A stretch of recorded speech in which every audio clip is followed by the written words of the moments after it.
Salut les amis, c'est Jojo, j'espère que vous allez bien. Aujourd'hui, je vous propose de vous tester l'iPhone 7. Ah aussi pour info, j'ai pas été payé par Apple. Si je fais des placements de produits, c'est toujours indiqué. Bref, l'iPhone 7 c'est un très beau smartphone, classe, élégant, qui reprend le design de l'iPhone 6 et 6S. Seul changement à première vue, ce sont les barres à l'arrière qui ont changé de place, mais aussi l'apparition de deux nouvelles couleurs en plus du or rose et argent, le noir mat, ainsi que le noir de G qui me fait beaucoup penser à l'iPhone 3G, 3GS. Sinon en ce qui concerne les connectiques, le port Lightning est toujours de la partie, mais le fameux port mini jack a été définitivement enlevé. Je vous rassure, pour les personnes qui utilisent des écouteurs ou casques avec fil, un adaptateur Lightning est fourni avec l'iPhone 7 et vous permettra ainsi d'utiliser vos appareils de son sans aucun problème. Dans tous les cas, je comprends tout à fait les critiques qu'a reçues Apple, car en soi ça perturbe nos habitudes, mais en soi je pense pas que c'est une si mauvaise idée que ça, et peut-être que ça va bouger des choses dans le monde des smartphones. Autre changement sur cet iPhone 7, c'est son nouveau bouton Home, qui cette fois-ci n'est plus physique, mais qui fait plutôt penser à une sorte de trackpad. Il garde bien entendu toutes les mêmes fonctionnalités qu'avant, on peut quitter une application en appuyant dessus, afficher le multitâche en double tapant, en laissant appuyer on active Siri, et bien entendu il est équipé d'un capteur d'empreinte digitale afin de déverrouiller votre iPhone avec sécurité avec votre doigt. Et au niveau de la rapidité, c'est pareil que sur l'iPhone 6S, c'est très rapide. Autre changement qui est très appréciable, c'est la qualité de son qui est bien plus supérieure que l'iPhone 6S et bien plus puissant dû à ces deux haut-parleurs offrant un son stéréo et qu'on n'avait pas avant. Ce son stéréo est très intéressant lorsqu'on regarde des vidéos, lorsqu'on joue à des jeux ou lorsqu'on écoute de la musique. Bien entendu, si vous n'utilisez pas vos écouteurs ou vos casques. Autre nouveauté sur cet iPhone 7, c'est qu'il est étanche avec sa certification IP67 qui lui permet donc d'être résistant à la poussière et à l'eau. On nous assure qu'il fonctionnera encore même après une immersion totale de 30 minutes avec une profondeur max d'1 mètre. Mais attention, ça ne veut pas dire que vous avez cette certification que vous devez vous amuser à mettre le smartphone dans l'eau. Surtout qu'il est impossible d'utiliser les boutons volume dans l'eau, donc ça veut dire que dans la logique, il n'est pas possible de faire des photos. Bref, cette certification est uniquement prévue lorsque par exemple, on fait tomber par accident son iPhone dans l'eau pour être sûr qu'il remarche par la suite. L'iPhone 7 a eu quelques améliorations au niveau de l'écran, on a des couleurs plus fidèles, une luminosité supérieure de 25% par rapport à l'iPhone 6S. Sinon on reste sur un écran 4,7 pouces avec une dalle IPS et d'une résolution de 1334 par 750 pixels. Cette année encore, Apple n'a pas voulu suivre ses concurrents qui proposent maintenant au minimum du Full HD, voire même du Quad HD sur leur smartphone. Bien entendu, on retrouve la nouveauté qu'on avait sur l'iPhone 6S, le 3D Touch. Pour résumer rapidement le truc, vous avez plusieurs capteurs sur l'écran qui permettent de détecter la pression de nos doigts. Et derrière, l'objectif, c'est de vous offrir des fonctionnalités comme par exemple des raccourcis rapides dans des applications quand on appuie fort dessus. On peut prévisualiser des informations sans avoir à les ouvrir, comme des liens internet, des photos, des mails, etc. etc. Après, il y a d'autres fonctions comme par exemple passer d'une application à une autre qui sont en multitâche, juste en faisant une pression forte à gauche et un slide vers la droite. C'est pratique et rapide. Au niveau de l'appareil photo, il est équipé toujours de 12 mégapixels comme sur l'iPhone 6S, mais avec une ouverture plus grande, 1.8. Grâce à ça, il arrive à capter beaucoup plus de lumière que l'iPhone 6S et permet d'avoir un rendu plus sympathique avec des couleurs plus pétillantes et des photos en faible luminosité plus que convenables. Durant ma semaine de test, j'ai pu m'amuser à prendre plusieurs photos et j'ai été très satisfait de la qualité. En plus de cela, la mise au point est rapide et la prise photo également. Un vrai cheval de course. Pourquoi j'ai dit ça? Le système flash a aussi été revu puisque nous avons cette fois-ci 4 LED qui est largement plus efficace que sur l'iPhone 6S car les détails sont bien plus présents. On passe ensuite à la caméra frontale de 7 mégapixels avec une ouverture 2.2 qui va plaire notamment aux gens qui voulaient absolument avoir une amélioration à ce niveau-là.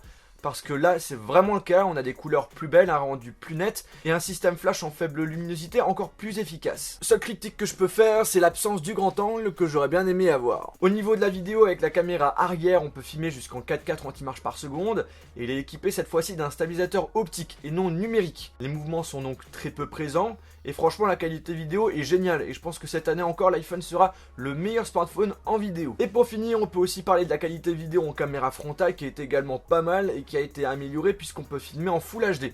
Alors qu'avant c'était du HD. Chaque année on a le droit à un nouveau processeur, ici il se nomme A10.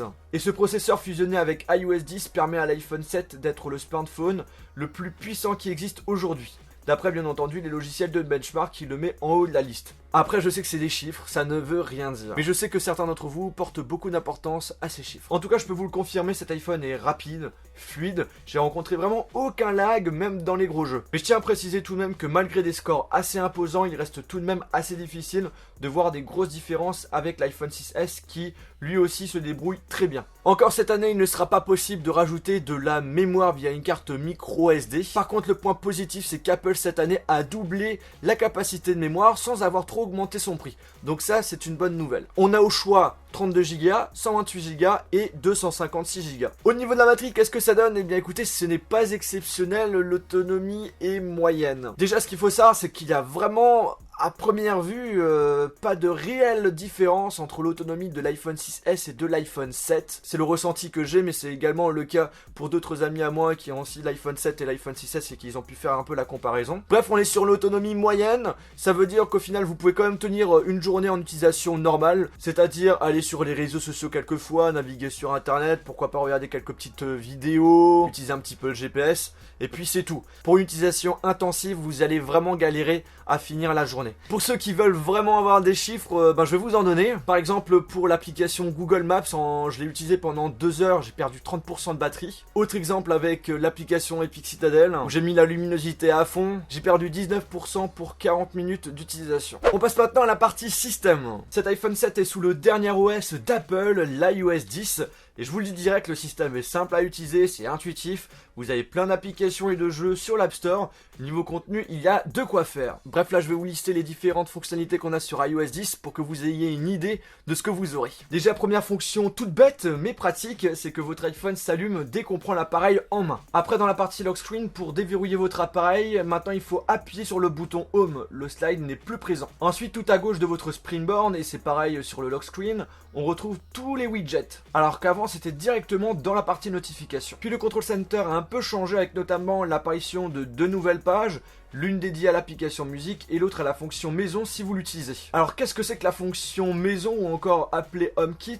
C'est tout simplement une application qui groupe tous vos appareils connectés de la maison. Ça va de la lampe connectée au contrôle des rideaux. En gros, si vous avez plusieurs accessoires connectés en rapport avec la maison, vous pouvez tous les ajouter dans l'application et c'est assez pratique car ça permet de tout gérer en une seule application. Pas besoin de télécharger une application pour la lampe, une application pour le radiateur. Tout est centralisé dans une seule application. Après, autre changement, c'est au niveau des notifications où on nous affiche plus d'informations.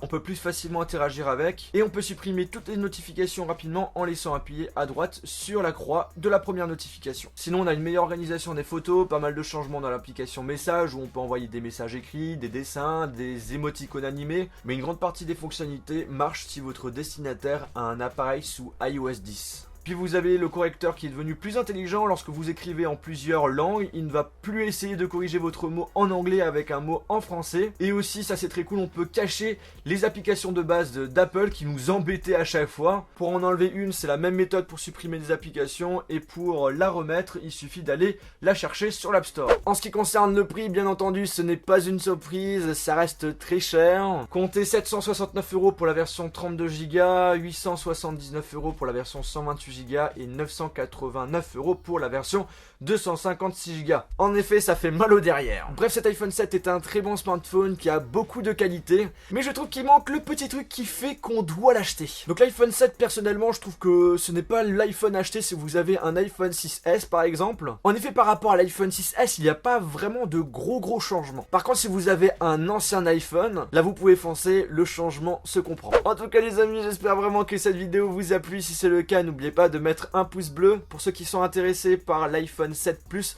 ne vous inquiétez pas, il y aura une vidéo de test de ce smartphone. J'ai décidé de ne pas en parler dans cette vidéo tout simplement parce qu'il y a quand même pas mal de différences, notamment avec l'appareil photo. Donc si vous voulez ne pas rater cette vidéo et mes autres futures vidéos, n'oubliez pas de vous abonner ou encore de me suivre sur les réseaux sociaux. Ah aussi, si vous voulez voir d'autres vidéos sur l'iPhone 7, je vous invite à aller dans la description. Et sur ce, on se retrouve dans une prochaine vidéo.